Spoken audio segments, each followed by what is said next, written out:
Sister, I have an emergency. There is a blank spot on my wall and company is coming. There's time. There's no time. They're coming in an hour. We can do this. You were born for this moment. Let's make some art.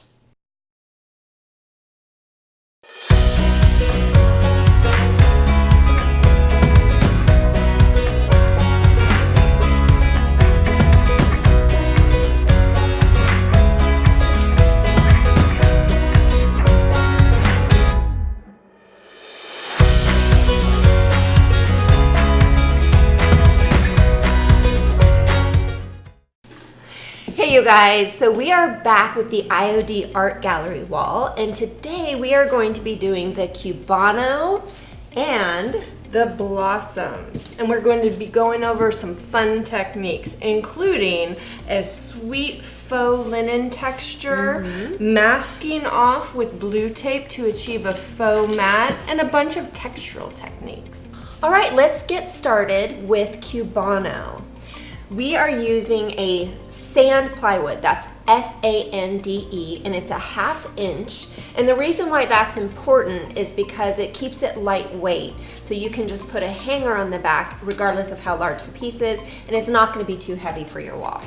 You wanna use a nice coarse grit sandpaper, and maybe think about wearing some gloves because the edges can splinter off and get under your fingernails. Ooh, ow, ow. Don't let that happen. So we're just gonna give it a sand here.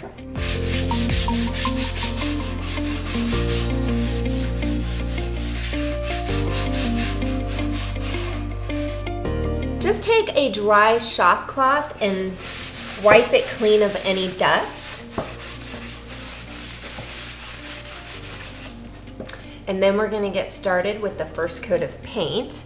And we're using a nice cream or off-white color for our base coat.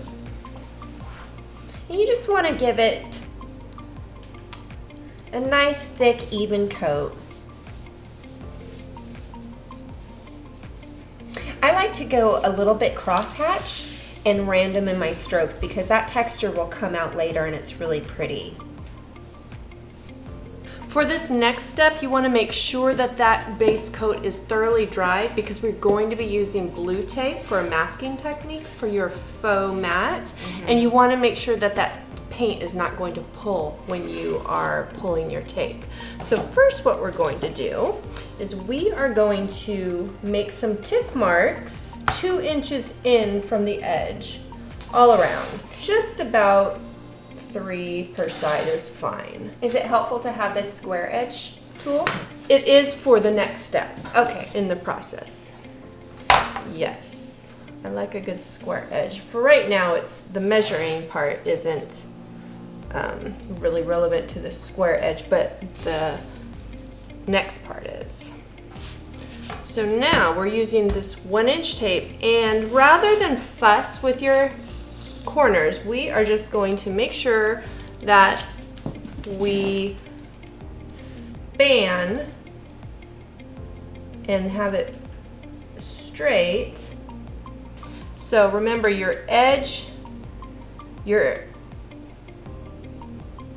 tape is only up to that 2 inch mark, and you can just cross over one another.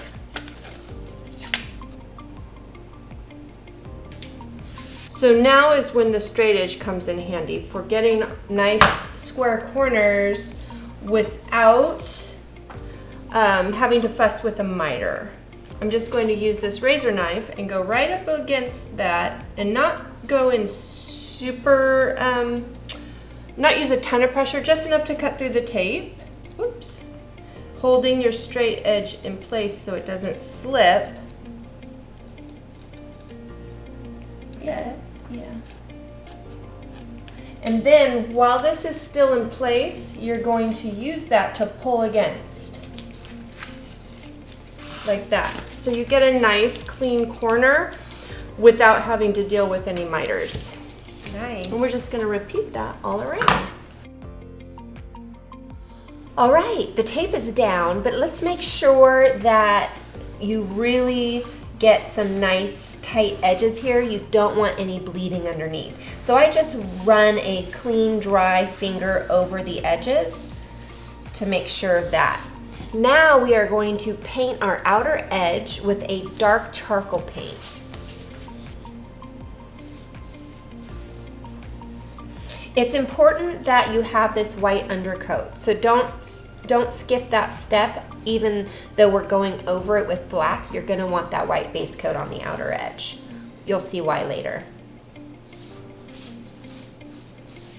I like to get the outer edge, the very outer edge as well. It just creates more of a finished look. So I go all the way around on this edge too.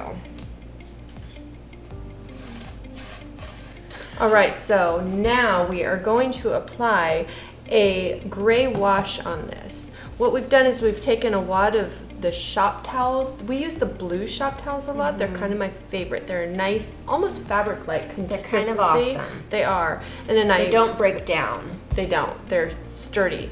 Then wet it all the way, squeeze it all the way out so it's damp but fluffy. And then we took a medium gray that we mixed and we diluted it down with water to about the consistency of light whipping cream, would you say? Or maybe even half and half. Yes, which is maybe for the more precise person, what, 2 to 1? You do this to me every time. I don't know. Okay, fine. Light cream. Half and half. Oh, sorry. Half and half. So, anyway, now we are going to brush it on lightly, being aware that this is not dry yet. And you could let it dry and do it later, but we are just basically taking a really... That's nice. Yeah, it is. Then, and we're not even gonna worry about getting full coverage, okay? Just get out to your edges and then we're going to blot it off. You can also use a glaze medium to mix it if you like.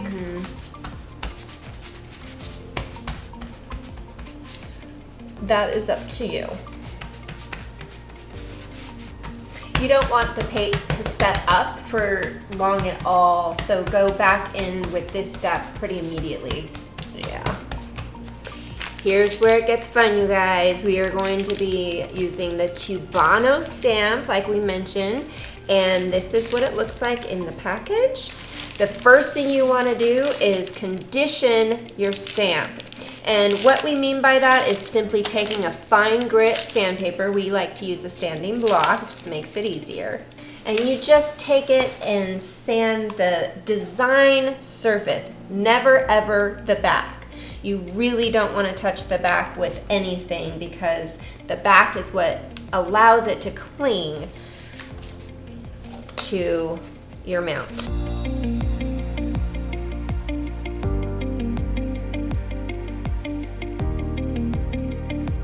All right, here we go. Just one direction and then the other direction. You want to get a nice scuff over it. So you'll see when it's not shiny and you see that scuff. What that's doing is it's just giving it a little bit of tooth so your mediums sit nice and you get a nice impression.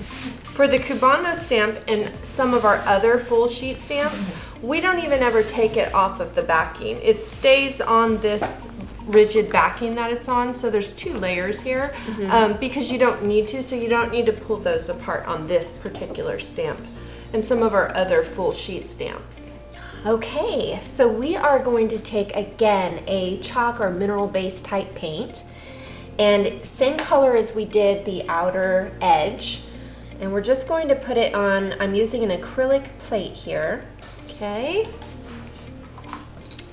and then we're using our Iron Orchid Designs rubber brayer, and we're just gonna catch a little bit of that paint. Now, with using the Decor stamp, this is one of the most important things you can pay attention to, and that is how much medium you are putting on your stamp. You'll get a feel for that, but you want a nice even coat, not too thick, but don't be too sparing either.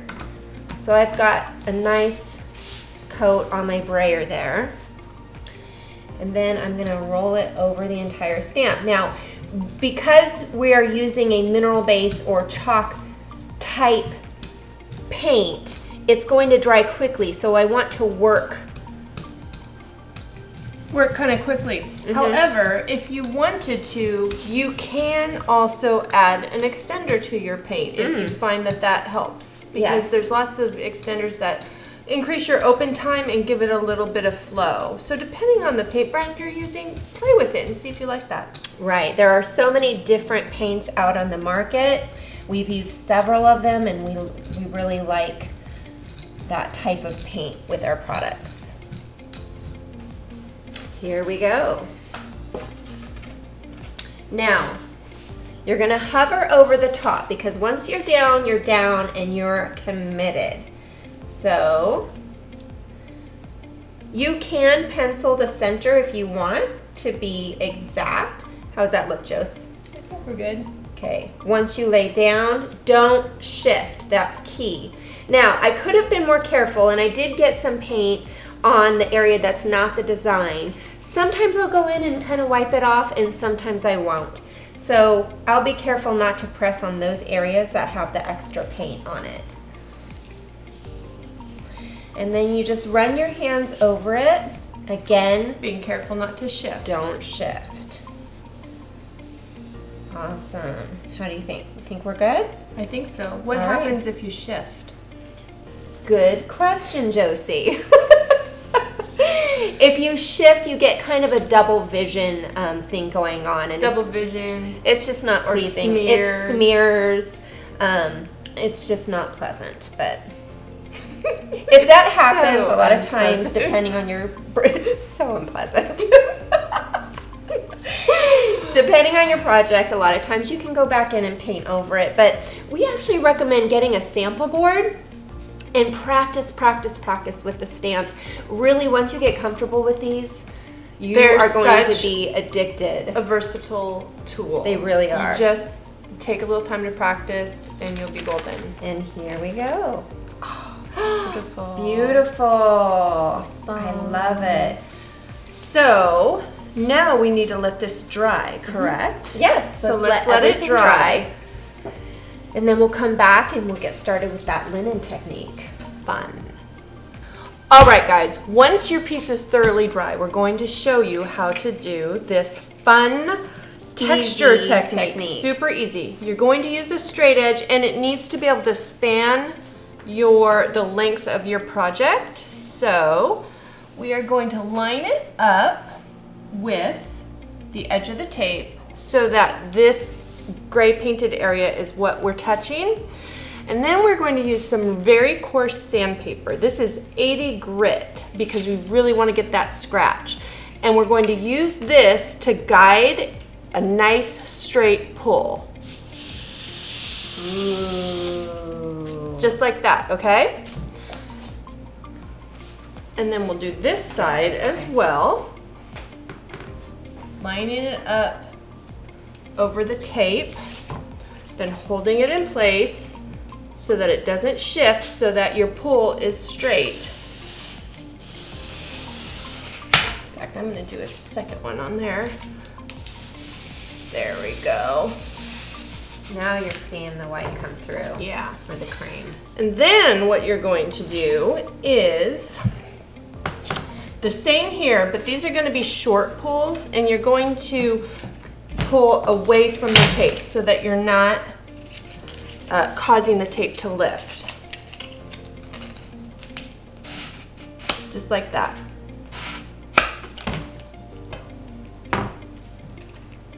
And you could probably get it decently straight, but the straight edge makes it perfectly straight.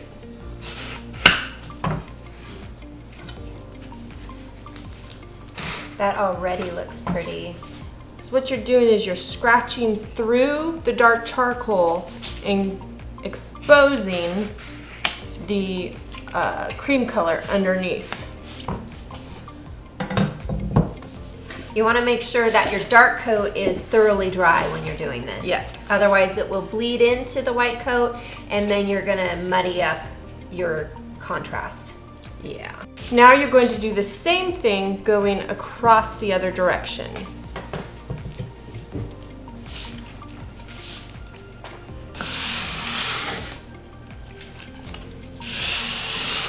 And this is going to give you a weave effect. If you find that you're not getting a good cut, get a clean piece because it tends to fill up a little bit with your paint and you might need to get a clean piece.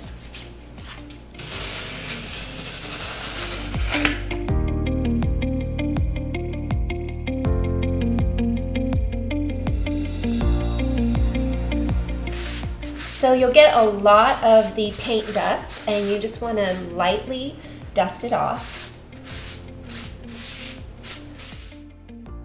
Okay, now we've got our linen outer edge. It's really adding texture and character. Each step adds more. Now we're going to do something that is going to be one of those steps that is easily missed, but with these pieces, it really adds some pop and realism to the matte effect. We are going to take the same glaze that we used earlier and we're going to take a fine chisel brush and create an outer tiny bit of a shadow on the inside of the tape. So just going around the edge and creating a nice, thin, tiny line. This part is super fun. It's time to pull the tape. It's my fave. Now, there's usually gonna have a couple little blips underneath, no big. I'm using this tip of this razor knife just to get a little, the edge lifted here without marring into the paint.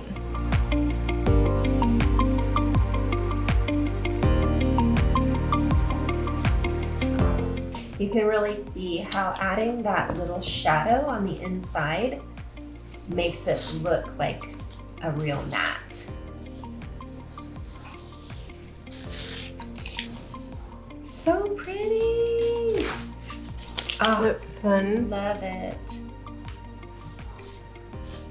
This is one of my favorite pieces. Like Josie said, the color combination, it will go with any of your gallery walls. It's just adding a little bit of black to any, I don't know, any gallery wall, any decor setting. It really kind of anchors. All right. I love so next, that. I'm gonna wax it. Yeah, let's wax it. All right, let's pop the depth of color with a little bit of wax and give it a soft, kind of satiny sheen. We want to go on really kind of light and even. One of the biggest things that people tend to do is to go a little bit heavier on the wax than is necessary. And then you're going to take a clean, dry shop cloth and lightly buff it once it's had just a few minutes to set up. I don't know. Can you? I love it. So pretty. Let's put a little hanger in it. Yeah. Here. So this is 16 inches? 16 by 16. 16 by 16. So the center point would be 8 inches, which makes it nice and easy. Let's put it on this one here. Let's mark it.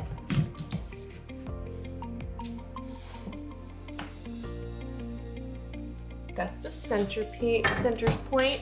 And then we like little these guys. little claw hangers. You just hammer them right in. Just one spot. So I'm gonna center it on there, right?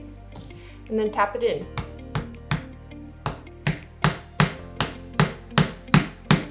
And you are ready to hang.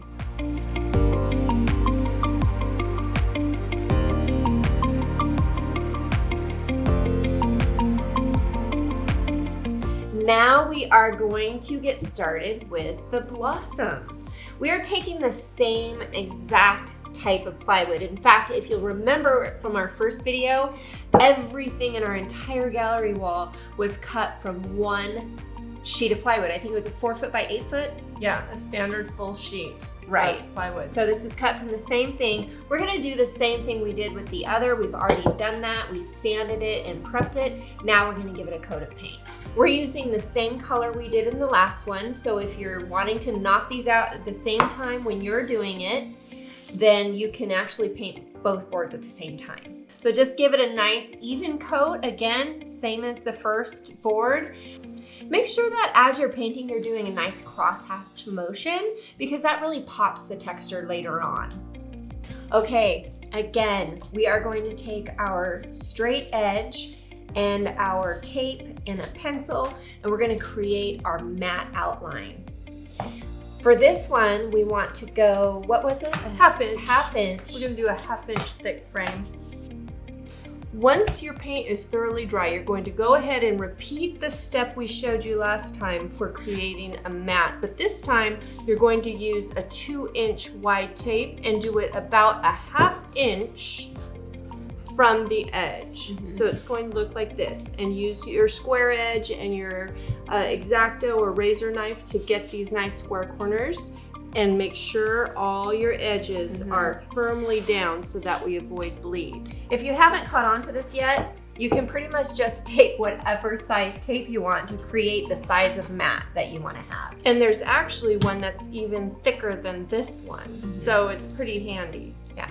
Now we are going to paint the outer edge in a dark charcoal color.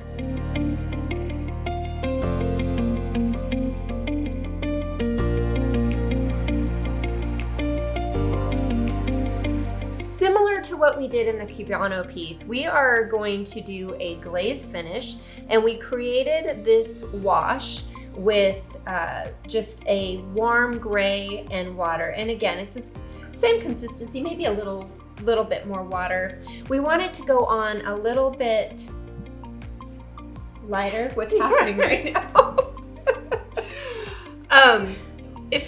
A trick for Oh, glazing, right. if you wet this Wet the first, board just first. wipe it down, that helps it so it doesn't grab it. Yeah. It gives you a little more ease of movement. Soak up all the paint. Okay, so I'm just gonna do, again, same way, just a cross-hatch motion, leaving plenty of white space. So you don't have to have full coverage here. And Josie's getting my cloth a little more wet because I think it dried off a little bit too much. Okay. And you want to get to it pretty quickly because you don't want the paint to set up. So Josie's just going to go ahead and get started. Yeah. Which is her MO.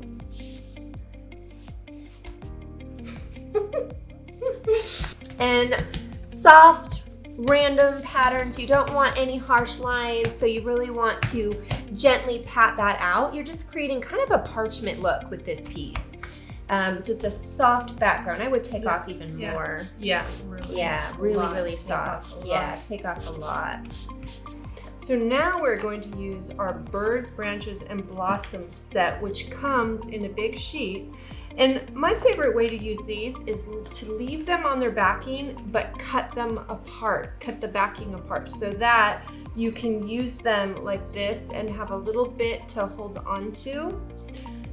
And you just go in and cut them right apart, right on the sheet.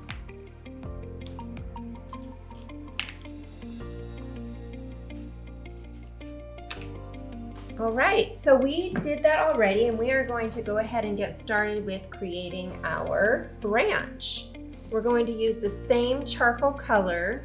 It's nice when you just minimize the amount of colors that you're using. It makes the project go by really quick. Okay, we're going to take our Iron Orchid Designs brayer, and again, we're going to get a nice even coat. Just the right amount of coverage is key. That's perfect. Josie's laying it out. Yeah, just kind of planning it out. I like that layout. I do too. We'll go in and do leaves after. So Perfect. let's do that one right about there. Excellent.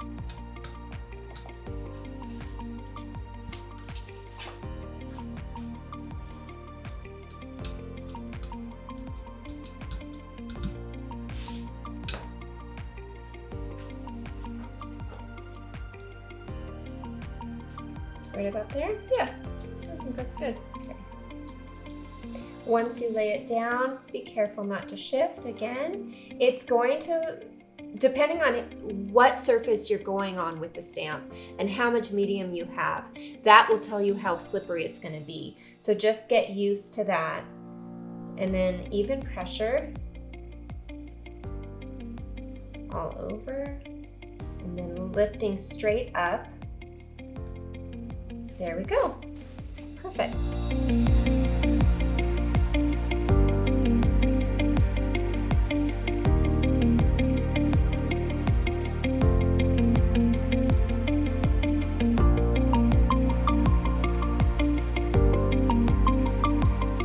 This is our Kindest Regards Decor stamp, and we love this one for adding a little bit of depth and texture. It works great as like a background if you just want a little touch of typography on your projects, and you'll be surprised how much you find every project suddenly needing a little bit of typography when you get this stamp. It's super versatile. We leave it on the backing. So this one's really easy. You just leave it on the backing and you use whichever area of the stamp that you want to use. For this project, we are going to use the top portion. And just to keep things easy, we're using the same color of paint again. I'm going right across the top there. Now, I got a little sloppy on the background, so I'm gonna just show you what I do a lot of the times when I'm being a little bit more conscientious and neat. I'm just gonna take that paint right off so that there is no chance of that coming off on my design. But I don't wanna take too much time to do that because, again, this type of paint will dry on you and you don't want that to happen. So, go.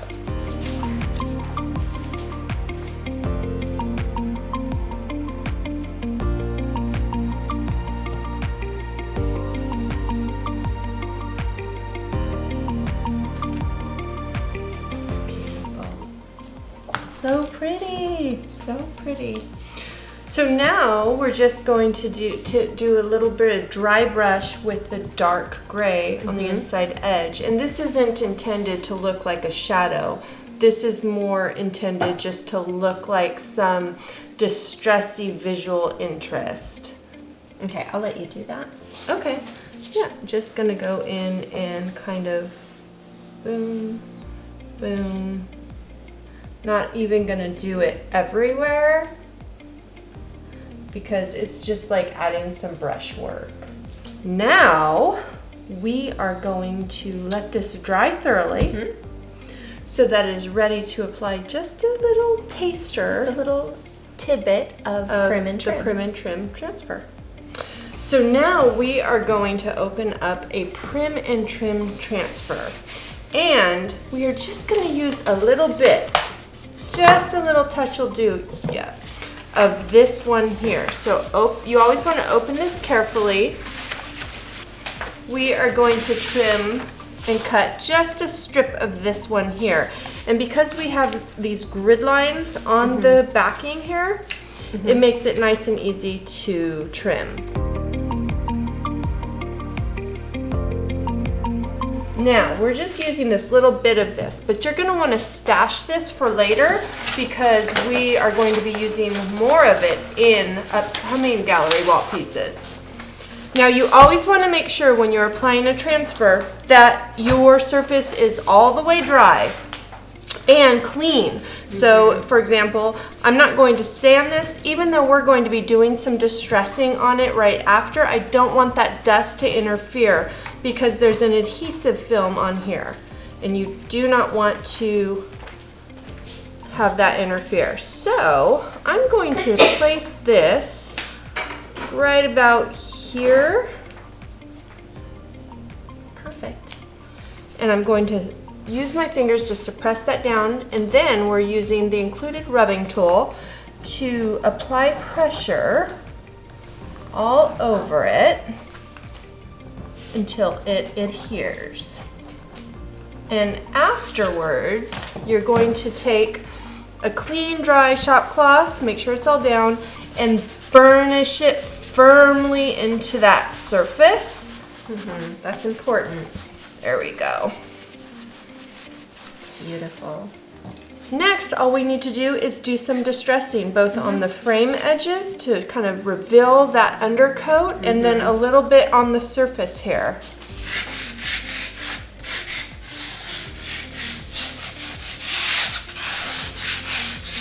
Again, this is why we do the undercoat of white and we don't just paint it straight black, because when you're distressing, you don't want the raw wood to come through. You really want that contrast of that creamy white against the black. It really pops the texture. Now, we're going to go ahead and even distress this back a little bit, especially on the edges. That's one thing I love about our transfers is you can distress them.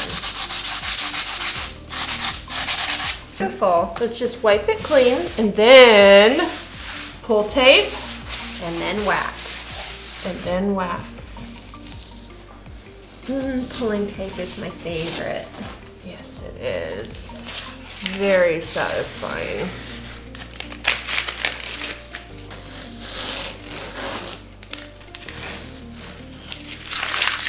A lot of times you will have, again, a little bit of paint bleed under the tape. No big deal. Just go back in with your paint. Leave your paint out so that you can go back in and touch that up if you need to. Yep. Ooh, so pretty. So pretty. Let's give it a wax. You want to do this? Sure. Just nice even coat there. And then Josie will go back in and burnish it out.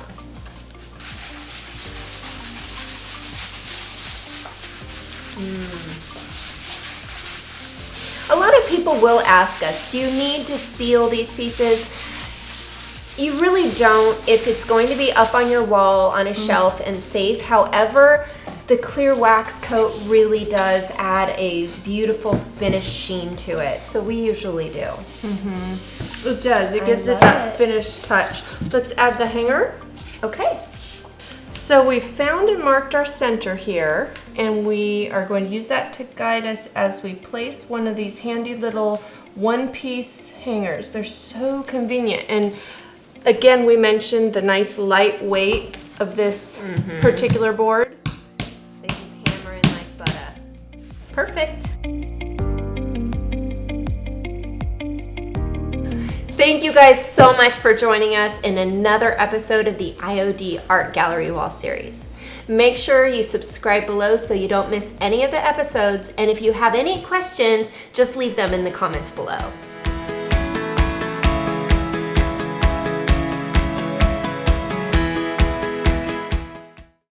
I don't know where that came from. I'm in trouble. What did I say again? I don't know. Where's all your art? The Joker stole my art. You made me say it. I know, Even I though I didn't did. want to say it, you made me say it. Nobody does. Brother.